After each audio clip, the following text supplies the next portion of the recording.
ఈరోజు ప్రపంచ కార్మిక దినోత్సవం సందర్భంగా పెద్దాపూర్ గ్రామంలో మా హమాలి సోదరులు ఈరోజు జెండా ఆవిష్కరణ కార్యక్రమం చేయడం జరిగింది.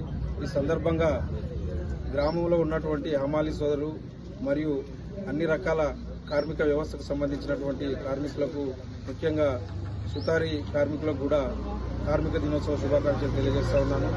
కార్మికుల యొక్క హక్కులను కాపాడుకోవడానికి, వారు చేసే పనిని గౌరవించడానికి 1886వ సంవత్సరంలో అమెరికాలోని చికాగో నగరంలో వారి యొక్క పనిని గుర్తించాలి, మేము పనిచేసే వాళ్ళము కేవలం కార్మికులమే తప్ప మీ బానిసలం కాదు అనే ఉద్దేశంతో అక్కడ మొదలైనటువంటి ఉద్యమము ప్రపంచవ్యాప్తంగా అమలు జరిగింది.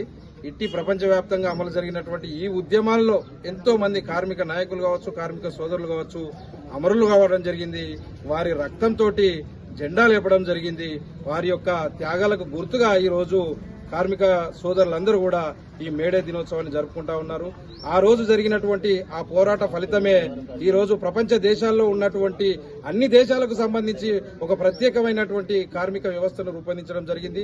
ఆ కార్మిక వ్యవస్థకు అనుగుణంగానే ఈ రోజు చట్టాలు చేయడం జరిగింది. వాటి అనుగుణంగానే ఈ రోజు కార్మిక వ్యవస్థ నడుస్తా ఉన్నది.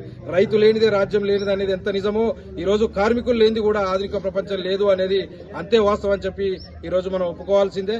అంతేకాకుండా ప్రభుత్వం కల్పించేటువంటి స్కీములు ఏదైతే గీతా కార్మికులకు వాళ్లకు హక్కు అంటే క్వాలిఫికేషన్ కలిగిన వాళ్ళకి పెన్షన్ ఇవ్వడం, తర్వాత పద్మశాలిలకు పెన్షన్ ఇవ్వడం, ఇదే రకంగా ఇదే ధోరణిలో మా హమాలి సోదరులు కావచ్చు, మా సుతారీ సోదరులు కావచ్చు, ఇంకా వివిధ కార్మిక వ్యవస్థల్లో ఉన్నటువంటి సోదరులు కూడా వారి యొక్క అర్హతను గుర్తించి ప్రభుత్వం కూడా వాళ్ళని ప్రోత్సహించే విధంగా వాళ్ళకు కూడా పెన్షన్ మంజూరు చేసే విధానాన్ని అమలు చేయాలని చెప్పి ఈ సందర్భంగా ఈ వేదిక పరంగా నేను ప్రభుత్వాన్ని డిమాండ్ చేస్తా ఉన్నాను.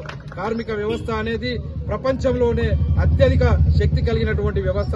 కార్మికులు లేదే ఈ రోజు ప్రపంచం లేదు అనే విషయాన్ని మనందరం గుర్తించుకోవాలి.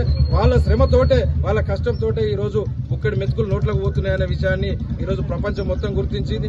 అన్ని రకాల ప్రభుత్వాలు కూడా వారి యొక్క హక్కులను కాపాడే విధంగా, వారి యొక్క విలువలను కాపాడే విధంగా ప్రభుత్వం చర్యలు తీసుకోవాలని చెప్పి, ముఖ్యంగా పెన్షన్ మంజూరు చేసే విషయంలో తగు చర్యలు తీసుకోవాలని చెప్పి ఈ సందర్భంగా ప్రభుత్వాన్ని కోరుకుంటూ నాకు ఈ అవకాశం ఇచ్చినటువంటి పెద్దలందరికీ కూడా నమస్కారం తెలియజేస్తాను.